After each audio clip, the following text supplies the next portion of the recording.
वृष लगन, सूर्य देव धन स्थान मतलब द्वितीय स्थान। जय माता की मित्रों, आज चर्चा करते हैं वृष लगन में अगर सूर्य देव दूसरे स्थान में विराजमान हो तो कैसे फल प्राप्त हो सकते हैं। दूसरा स्थान वृष लगन में मिथुन राशि का आता है और जैसा कि पाठों का नियम है, मिथुन राशि के अंतर्गत मृगशिरा नक्षत्र का तीसरा और चतुर्थ चरण आएगा, उसका स्वामित्व मंगल देव को प्राप्त है। फिर आद्रा नक्षत्र के चारों चरण आएंगे, उसका स्वामित्व राहु देव को प्राप्त है। फिर पुनर्वसु नक्षत्र का पहला, दूसरा और तीसरा चरण आएगा, उसका स्वामित्व गुरुदेव को प्राप्त है। बात करें नवमांश की तो मिथुन राशि के अंदर कोई भी ग्रह विराजमान हो 3.20 डिग्री तक तुला के नवमांश में रहेगा, 6.40 डिग्री तक वृश्चिक के नवमांश में रहेगा, 10 डिग्री तक धनु के नवमांश में रहेगा, 13.20 डिग्री तक मकर के नवमांश में, 16.40 डिग्री तक कुंभ के नवमांश में, 20 डिग्री तक मीन के नवमांश में, 23.20 डिग्री तक मेष के नवमांश में, 26.40 डिग्री तक वृष के नवमांश में और 30 डिग्री तक मिथुन के नवमांश में। मतलब 26.40 डिग्री से लेकर 30 डिग्री तक अगर मिथुन राशि में कोई ग्रह है तो वो मिथुन के ही नवमांश में रहेगा और यहाँ पे वर्गोत्तमी हो जाता है ग्रह। और कोई भी ग्रह वर्गोत्तमी होने से आपको अच्छा फल प्राप्त करवाता है। जहाँ तक बात है अंश बल की, तो विषम राशि है, प्रथम 6 अंश तक बाल्यावस्था में रहेंगे, 12 अंश तक कुमारावस्था में, 18 अंश तक युवावस्था में, 24 अंश तक वृद्धावस्था में, 30 अंश तक मृतावस्था में। सूर्य देव के कारक भाव काल पुरुष की कुंडली अनुसार प्रथम भाव और दशम भाव सूर्य देव के कारक भाव है। ये सब बातें हम लोगों को विभिन्न चैनलों में भी सुनने को मिलती है, पुस्तकों में भी यही सब लिखा हुआ है। लेकिन आपको इसको देखना कैसे है, आपको इसके अंदर प्रिडिक्शन किस तरह से करनी है, तो जब जन्मपत्री का अध्ययन करें। और ये बताने का भी कारण यही है कि सब पाठों में बताया जा रहा है जिससे आपको ये सब ज़बानी और दिमाग में याद हो जाए, पूरी तरह समझ में आ जाए कि कोई भी ग्रह अगर मिथुन राशि में 3.20 डिग्री तक विराजमान है तो वो मेष के नवमांश में रहेगा, नहीं सॉरी तुला के नवमांश में रहेगा। तो सूर्य देव अगर 3.20 डिग्री तक है तो वो नवमांश कुंडली में नीच राशि में जाके बैठ जाएंगे। जो इनका नीच स्थान है, तुला राशि जो बोला जाता है, उसमें आ जाएंगे।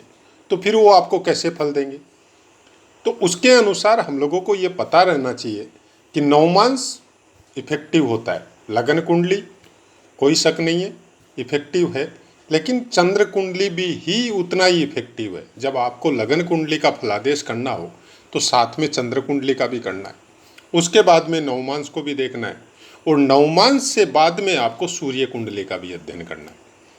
तो ये सब चारों चीज़ों का जब फल आपके दिमाग में सेट हो जाता है तो आप प्रिडिक्शन के बहुत नज़दीक पहुँचते हैं। सूर्य देव किसी के भी मिथुन राशि में अगर दूसरे स्थान में विराजमान हो तो एक ग्रह का फल कभी नहीं बताया जाता। ये चीज़ हमेशा ध्यान में रखिए, क्योंकि मिथुन राशि का स्वामित्व बुध देव को प्राप्त है और बुध देव सूर्य के आसपास या साथ ही रहते और उनका फल आपको सूर्य देव के पास रहने से, उनके अगल बगल में रहने से, उनका इफेक्ट सूर्य देव पे प्रायः हर कुंडली में देखा जाता है। बहुत सी कुंडलियों में बुधादित्य योग बनता है सूर्य देव के साथ रहने से, लेकिन वो बुधादित्य योग का भी कुछ अलग फल होता है अलग अलग स्थानों में। दूसरे स्थान में सूर्य देव होने से अच्छे फल भी प्राप्त होते और खराब फल भी प्राप्त होते। ज़रूरत है आपको ये समझने की कि दूसरे स्थान का कारक भाव, कारक स्वामी खुद गुरुदेव बृहस्पति है। तो आपकी कुंडली में बृहस्पति का क्या पोजीशन है, किस तरह के भावों में गोचर कर रहे हैं या विराजमान है, उनकी कोई दृष्टि सूर्य देव पे पड़ रही है क्या। उसके बाद में मिथुन राशि है तो आपको ये भी देखना पड़ेगा कि बुध देव की पोजीशन क्या है। और सबसे अच्छी बात, हर कुंडली में देखने से पहले आपको लग्न का और लग्न के स्वामी का पोजीशन आपको आपकी कुंडली में देखना ही पड़ेगा कि धन, परिवार, कुटुंब, वाणी, भोजन, ये सब आप दूसरे स्थान से देखते हैं। तो दूसरे स्थान से ये सब देखने के पहले आपको लग्न उनके लायक है कि नहीं, आपका शरीर, आपका दिमाग उस चीज़ को भोग करने के लायक है कि नहीं, वो आपको देखना बहुत ज़्यादा ज़रूरी है। सूर्य देव दूसरे स्थान में विराजमान होकर आपकी वाणी पे प्रभाव डालेंगे, आपके धन पे प्रभाव डालेंगे, आपके भोजन पे प्रभाव डालेंगे, आपके दांतों और आपके मुख की बनावट पे प्रभाव डालेंगे, आपकी आंखों के ऊपर विशेष दृष्टि उनकी रहेगी, क्योंकि दूसरा स्थान दृष्टि का भी है।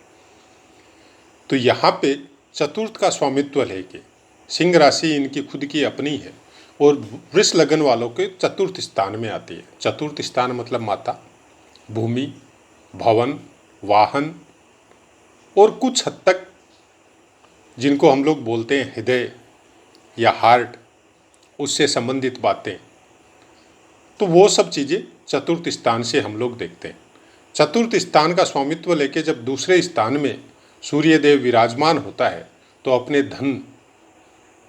अपना धन कमाने का तरीका या उस धन को इन्वेस्ट करने का तरीका चतुर्थ और द्वितीय दोनों से कनेक्ट रहेगा। क्यों? अपने स्थान से सूर्य देव 11वें स्थान में विराजमान होंगे। तो अगर सूर्य देव बली है, अगर सूर्य देव वियोग कारक है, अगर सूर्य देव शुभ दृष्टियों से प्रभावित है, तो आपका भूमि, भवन, वाहन से संबंधित कोई काम हो सकता है। आप माता के थोड़ा ज़्यादा नज़दीक हो सकते हैं, माता की आज्ञा में रह सकते हैं। और चतुर्थ स्थान से संबंधित कृषि भी देखी जाती है। किसान, कृषि प्रधान जो भी काम है, जो बिजनेस है, उससे संबंधित काम, उनसे भी आपको लाभ प्राप्त हो सकता है। दूसरा स्थान वाणी है, तो वाणी में कुछ कटुता या कुछ अक्खड़पन या स्टेट वे बोलने की कला आपके अंदर हो सकती है। लेकिन वही अगर बुध का सानिध्य मिले, बुध अच्छे प्रभाव में हो, अच्छे स्थान पे विराजमान हो, तो फिर वाणी में कटुता खत्म हो जाएगी और ज्ञान की मात्रा और विवेक की मात्रा आपके अंदर कुछ ज़्यादा हो जाएगी। प्रेजेंटेशन ऑफ माइंड आपका बहुत स्ट्रांग हो जाएगा कि सामने वाला बोलने के पहले आपको समझ में आ जाएगा कि ये क्या बोलना चाह रहा है। क्योंकि ये सब चीज़ें बुद्धदेव आपको देंगे। जहाँ वाणी के संबंध में जब बातें की जाती है तो बुद्धदेव को भी देखना चाहिए, क्योंकि वाणी के कारक बुद्धदेव भी। हालांकि गायन वादन ये सब चीज़ों की अलग बात है, लेकिन यहाँ पे गायन वादन के संबंध में जब बातें होती है तो दूसरा स्थान भी उन सब चीज़ों का कारक है। आपकी वाणी, वाद्य यंत्रों से संबंधित ज्ञान, ये सब भी दूसरे स्थान से ही प्राप्त होते हैं। तो इन सब चीज़ों में भी आपका इंटरेस्ट, खासकर शास्त्रीय संगीत हो, जो मतलब इमोशनल संगीत, क्योंकि इमोशनल, सेंटिमेंटल, ये सब चीज़ें भी चतुर्थ स्थान से कनेक्टेड है। यहाँ का स्वामित्व सूर्य देव को प्राप्त है, तो ये सब चीज़ों का भी दूसरे स्थान में प्लेस होने से ये सब चीज़ें भी आपको समझ में आनी पड़ेगी। यहाँ पे सूर्य देव अपनी सप्तम दृष्टि से अष्टम स्थान को देखेंगे, तो कोई भी काम करेंगे तो आप उसको छुपा के करने की कोशिश करेंगे, चाहे परिवार से हो, चाहे समाज से हो, चाहे घर वालों से हो। जब तक वो आपका काम परिपूर्ण नहीं होता है, कंप्लीट नहीं होता है, उससे कुछ अर्निंग चालू नहीं होती है, उससे कुछ धन की मात्रा आनी शुरू नहीं होती है, तब तक आप उसको बताने की चेष्टा थोड़ी कम करेंगे। लेकिन यहाँ पे आपको ये देखना पड़ेगा कि अष्टम स्थान का कारकत्व जो है वो शनिदेव को प्राप्त है। और राशि के अनुसार अगर देखें तो यहाँ पे गुरुदेव को आपको देखना पड़ेगा, क्योंकि अष्टम स्थान में धनु राशि, तो आपके कुछ तंत्र मंत्र से संबंधित हो, आपका ज्योतिष से संबंधित ज्ञान हो, या आप वैसे कोई रहस्य से संबंधित, पुरातत्व से संबंधित, या वैसा कोई ज्ञान प्राप्त करने के लिए आपकी यात्राएं हो सकती है। आप उन स्थानों पे जा सकते हैं जहाँ पे आपकी आत्मा को बल प्राप्त हो, जो इंटरेस्ट आपका है। अगर सूर्य देव बलवान है, गुरुदेव भी बलवान है आपकी कुंडली में, तो आप अवश्य ज्योतिष के क्षेत्र में जाएंगे, या आप हस्तरेखा के क्षेत्र में जाएंगे, या आप तंत्र मंत्र के क्षेत्र में जाएंगे, लेकिन सब सात्विक होंगे। क्योंकि सूर्य देव की वजह से अगर कोई ज्ञान प्राप्त होता है तो वो परमार्थ के लिए होता है, अपने स्वार्थ के लिए नहीं होता है। ये चीज़ हमेशा नोट करके रखिए। सूर्य देव कभी भी आपको कोई भी चीज़ में केवल अपना भला करने के लिए नहीं बोलते, वो सबका हित चाहते हैं, सबका भला करते हैं। आप सूर्य देव को खुद अगर हम लोग अपनी दृष्टि गोचर के हिसाब से देखें तो बिना कोई भेदभाव के वो अपनी रश्मियाँ प्रदान हर जीवों को करते हैं, पृथ्वी के हर कण में उजाला करते हैं। तो वैसा ही कुछ सूर्य देव जहाँ भी विराजमान हो, उस स्थान के फलों को उसी तरह से जानने की कोशिश, अगर आप प्रिडिक्शन लेवल में जाते हैं तो अपने अभ्यास में आपको ये सब चीज़ें देखनी पड़ेगी। पुस्तकों के द्वारा या आप कहीं पे अध्ययन कर रहे हैं तो उनके द्वारा एक फिक्स जो चीज़ें बताई जाती है वो हो सकता है। लेकिन जब आप अभ्यास में जाएंगे तब आपको बहुत कुछ अलग अलग फलों के बारे में पता चलेगा कि अगर तीसरा और चतुर्थ चरण मृगशिरा नक्षत्र का है, मतलब 6.40 डिग्री तक अगर सूर्य देव है तो मृगशिरा नक्षत्र में विराजमान है, तो पहला चरण में तो तुला में नीच के हो जाएंगे और दूसरा चरण वृश्चिक में आ जाएगा। तो फिर मंगल देव की पोजीशन आपकी कुंडली में क्या है और वृश्चिक राशि आपकी कुंडली में कहाँ विराजमान है, सप्तम स्थान में। तो यहाँ पे ये आपके साथ वाइफ के साथ ट्यूनिंग की बात बताएंगे, आपकी वाइफ से आपकी ट्यूनिंग कैसी होगी, आपके सप्तम स्थान से संबंधित पार्टनरशिप के व्यापार में आपको कैसा लाभ देगा, आप किस तरह का काम कर सकते हैं। मृगशिरा नक्षत्र का अपना एक अलग चरित्र होता है। नक्षत्रों के बारे में तो बहुत पाठ हमारे दिए हुए हैं, अगर आप नए जुड़े हैं तो उन सब का अध्ययन कीजिए, क्योंकि एक ही पाठ में सब कुछ बताना बहुत पॉसिबल नहीं है। हालांकि इस चैनल में आपको बहुत कुछ बताया जाता है, एक ही पाठ में हमारा कोशिश ये रहता है कि हम कोई भी चीज़ को इतनी ज़्यादा, मतलब एक ही चीज़ को अलग अलग तरीके से अलग अलग पार्ट नहीं बना के और एक ही पार्ट में इतना ज़्यादा कुछ समाहित कर दे जिससे आपको नोटिंग में सुविधा हो, समझने में सुविधा हो, जो चीज़ें आपको बताई जा रही है उसको आप नोट भी कर सके और उसको समझ भी सके। दूसरा स्थान और 12वां स्थान, ये दोनों स्थान पुस्तकों में भी मिलता है, ये बातें, ये न्यूट्रल स्थान बोले जाते हैं। यहाँ पे ग्रहों का इफेक्ट, ग्रहों की अपनी दृष्टि हो या अपना बल हो या उसके अपने कारकत्व हो, उसके अनुसार आपको वो चीज़ें फल प्राप्त होगी। सूर्य यहाँ पे आपको दबंग बनाता है, सूर्य यहाँ पे आपको वैसी दृष्टि देता है कि सामने वाले को वो कैसा है आप दृष्टि मात्र से समझ में आ जाता है। आपकी रे को, आपकी ऊर्जा को कुछ इस तरह से प्रभावित करता है कि सामने वाला कोई भी हो, चाहे आपका शत्रु है, चाहे आपका मित्र है, चाहे आपके परिवार का है, चाहे आपके पास किस लिए आया है, क्या कारण है कि वो आपके पास आना चाहता है, आपसे शत्रुता या मित्रता करने का उसका कारण क्या है, वो चीज़ें आपको भली भांति समझ में आती है। ये इसको आप सिक्सेंथ बोल सकते हैं, इसको आप गॉड गिफ्ट बोल सकते हैं, लेकिन ये ज़रूरत है कि सूर्य शुभ होना चाहिए। सूर्य के ऊपर कहीं दूसरे जो 6, 8, 12 के आपके भावों के मालिक है उनकी दृष्टि नहीं होनी चाहिए। खासकर शनि या राहु से संबंध नहीं होना चाहिए। राहु बहुत जगह योग कारक होता है। राहु के पाठ अभी हमने आपको पोस्ट नहीं किए क्योंकि मेष लगन के सब पाठ हमने पोस्ट कर दिए, लेकिन राहु और केतु के नहीं किए। तो उसके विषय में हम सोच रखे हैं कि उनके विषय में अलग अलग लग्नों में उसका पाठ नहीं देके अगर हम राहु केतु के विषय को ही 3-4 पाठ या 5 पाठ में समाहित कर दे तो आपको ज़्यादा अच्छा से समझ में आएगा। क्योंकि अभी जो सोशल मीडिया में चल रखा है, राहु केतु और शनि के विषय में ही जो बताया जा रहा है, या आप साफ शब्दों में सुने तो जो डर का वातावरण बनाया जा रहा है, हमने बहुत कोशिश की है कोई भी नेगेटिव बातों या डर के वातावरण को दूर करने के लिए, क्योंकि ग्रह का फल, राशियों का फल या योग या दुर्योग या राजयोगों का फल बहुत कुछ डिपेंड करता है हम लोगों के अपने संस्कार, मतलब कौन सी पृष्ठभूमि से आप आए और परिस्थिति, कैसी परिस्थिति में आपका जीवन यापन हो रहा है, किस तरह के कर्म आप कर रहे हैं और कौन से क्षेत्र में आप फिलहाल रह रहे हैं और उसकी सिचुएशन क्या है। ज्योतिष, परिस्थिति, स्थान और संस्कार और वर्तमान के कर्म, ये सब के ऊपर डिपेंड करता है ग्रहों का फल। एक ही ग्रह एक ही जगह में, एक ही अंश पे, एक ही लग्न में बहुत सौ के विराजमान होते हैं, लेकिन सबके फल अलग अलग होते हैं। उनमें बहुत कुछ अंतर आता है आपकी अपनी वर्तमान स्थिति, परिस्थिति, दशा, महादशा, गोचर और कैसे कर्म आप कर रहे हैं, किस तरह के आदमियों के साथ आप रह रहे हैं, वो सब का इफेक्ट बहुत ज़्यादा आता है। जैसे जन्म कुंडलियों में जैसे बताया जाता है कि सूर्य देव के साथ अगर राहु विराजमान हो तो सूर्य देव के प्रभाव को नष्ट कर देता है। वैसे ही आप कितने भी अच्छे हो, लेकिन एक गलत मित्र आपको बहुत कुछ प्रताड़ित समाज में, गांव में, देश में करवा सकता है। तो वही कारण है कि परिवार में या संस्कारों में ये सुनने को मिलता है कि गलत आदमी का संगति नहीं करना चाहिए, गलत आदमियों के साथ रहना नहीं चाहिए। लेकिन फिलहाल वर्तमान में जो परिस्थितियां चल रही है उसके बारे में विशेष ज़्यादा कुछ हम नहीं बोलते हैं, वो आपके बुद्धि और विवेक के ऊपर छोड़ते हैं कि आप जब भी किसी कुंडली का फलादेश करो, जब भी किसी के बारे में कुछ बताओ, तो कम से कम अपने वो बुद्धि और विवेक का इतना इस्तेमाल जरूर करो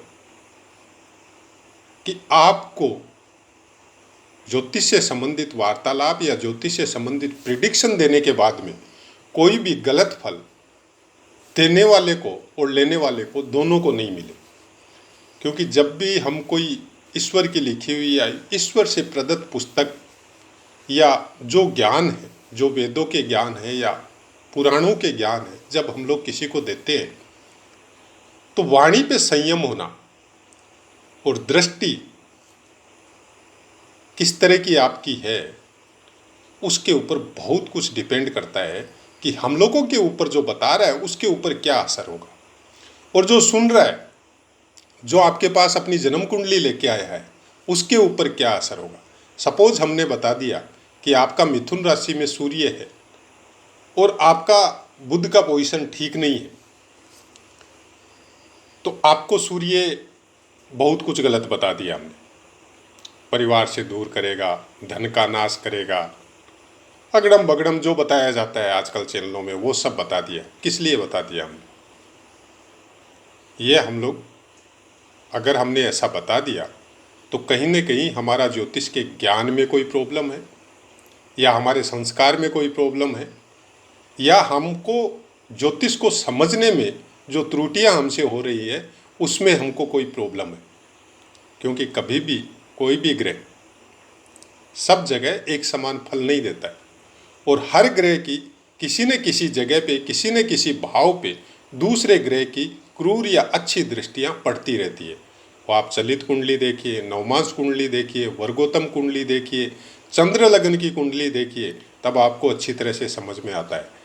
अगर सूर्य कोई वजह से खराब है तब एक अलग बात है, उसकी दशा महादशा या गोचर की वजह से वो खराब फल आपको प्राप्त होंगे, लेकिन आपको उसको सपोर्टिंग में इंसान को क्या मिल रहा है, ऐसा ग्रह भी जरूर होगा जो आपकी विल पावर बढ़ाने वाला हो, आपकी साहस को बढ़ाने वाला हो, आपके अच्छे कर्मों को बढ़ाने वाला हो, तो फिर उसको बल दीजिए।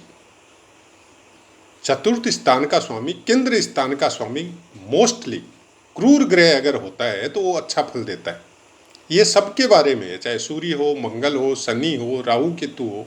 हालांकि राहु केतु को तो भावों में या राशियों में स्थान नहीं मिला है, इसी वजह से हमने उनके कोई पाठ आपको पोस्ट नहीं किए, क्योंकि राहु केतु खासकर कलयुग में बहुत अलग इफेक्ट लेके कुंडलियों में रहते हैं, और उसके बारे में अभी हम पाठ रेडी कर रहे हैं, आपको बहुत जल्दी वो प्रोवाइड करवाएंगे। सूर्य देव के विषय में केवल इतना ही कहना है कि कोई कारणवश अगर आपको ये देखना है कि सूर्य आपका खराब फल दे रहा है कि नहीं दे रहा है, तो आप अपनी दिनचर्या में देखिए, क्या आपके अंदर विल पावर की मात्रा है, चाहे आप कैसी भी परिस्थिति में हो। आप सामने वाले से घबराते हैं, आपकी ट्यूनिंग पिता के साथ अच्छी है या नहीं है, आपको आराम से पता चल जाएगा कि आपका सूर्यदेव अच्छी पोजीशन में है या खराब पोजीशन में। अगर खराब पोजीशन में है तो सबसे अच्छा उपाय है या तो आप गुरु को मजबूत करिए, या आप सूर्य से संबंधित, सूर्य देव को सुबह कलसी देना है, पानी देना है, जल देना है, या सूर्य उगने के आधा घंटा पहले आपको बिस्तर छोड़ के कम से कम उगते हुए सूर्य का दर्शन करना है, या उसके सामने 10 मिनट तक अपनी बॉडी को रखना है। आप कलसी दो नहीं दो वो अलग अलग धर्म या अलग अलग मेंटेलिटी की बात है। अगर आप उगते हुए सूर्य के सामने भी 10 मिनट अपने आप को रखते हैं तो सूर्य देव बहुत कुछ ठीक होता है। अलग अलग चीज़ों का, अलग अलग ग्रहों का अपने शरीर में अलग अलग एक वो सिस्टम बना हुआ है कि सूर्य देव आपकी कुंडली में जहाँ विराजमान है वो आपके शरीर के कौन से अंग को ज़्यादा प्रभावित करेंगे। अगर दूसरे स्थान में विराजमान है तो आपके फेस, आपके मुख को प्रभावित करेंगे सबसे ज़्यादा। और कारकत्व क्या है, आपके प्राणों का स्वामित्व उनको प्राप्त है। आपकी प्राण शक्ति हो या आपकी आत्म शक्ति हो, जिसके द्वारा विल पावर और साहस देखा जाता है, वो कारकत्व सूर्य देव को प्राप्त है। अगर आपका सूर्य देव कमजोर है तो इन चीज़ों में कमी आएगी, जिसको हम लोग इजीली देख सकते हैं। तो फिर उसको बढ़ाने का नियम क्या है, लेट नाइट जागना बंद कीजिए। सुबह जल्दी उठना चालू कीजिए। कोई भी ज्योतिष या कोई भी पूजा पाठ उस ग्रह का वो फल पूजा के द्वारा एक कुछ समय के लिए ठीक कर सकता है। हमेशा के लिए ठीक करने के लिए आपको अपनी दिनचर्या में, आपको अपने नियमों में बदलाव करना पड़ेगा। तो आशा है मित्रों पाठ समझ में आया होगा। पाठ से संबंधित अगर कोई बात है तो आप कमेंट कीजिए, आपको 100% आंसर मिलेगा। और अपनी वाणी को विराम देते आपसे आज्ञा लेते। जय माता।